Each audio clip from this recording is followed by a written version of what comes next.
பட்டைனாலே பிரியாணிக்கு, நான்வெஜ் கிரேவிஸ்க்கு அதுக்கு தான் நம்ம யூஸ் பண்ணுவோம்னு நினச்சோங்க. ஆனால் ஒரு ஃப்ரெண்டு வீட்டுக்கு போனப்போ இதை கொடுத்தாங்க. இதில் இவ்வளோ ஹெல்த் பெனிஃபிட்ஸ் இருக்குங்கிறது இப்போ தாங்க தெரிஞ்சுது. இன்றைக்கி நம்ம வந்து ரொம்ப ஈஸியாக எப்படி பட்டை டீ போடலான்னு பார்க்கலாங்க.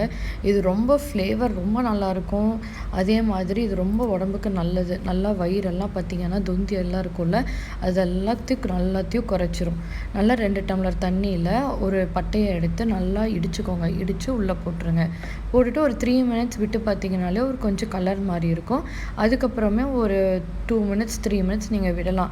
நல்லா பிளேட்டை போட்டு க்ளோஸ் பண்ணி வச்சுட்டா பார்க்குறதுக்கே தெரியுங்க, நல்லா கலர் சேஞ்ச் ஆகிருக்கும். வேணும்னா இதில் நீங்கள் ஒரு செம்பருத்தி பூ கூட பிச்சு போட்டுக்கலாம். ஆனால் என்கிட்ட இல்லை, அதனால் வெறும் பட்டையை மட்டும் போட்டாச்சு.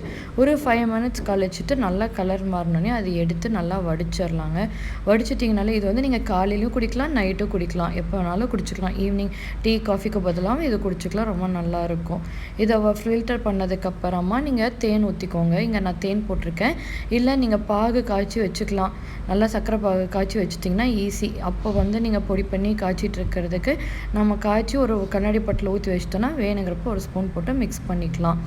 அதுக்கப்புறமா இது எடுத்து நம்ம டம்ளரில் ஊற்றிட்டு இது வந்து ரொம்ப ஹெல்த்தியானதுங்க.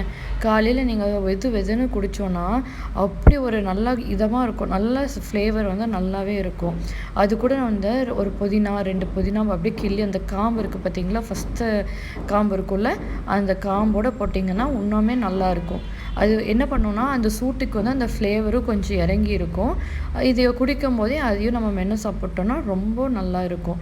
ரொம்ப ரெஃப்ரெஷிங்காகவும் இருக்கும், நல்லா உடம்பு குறையும். இது ரொம்ப ஈஸியாக பண்ணியாச்சு பார்த்தீங்களா. அதனால் நீங்களும் ட்ரை பண்ணி பார்த்துட்டு எல்லாருமே நம்ம உடலை வந்து ஆரோக்கியமாக வச்சுக்கலாம்.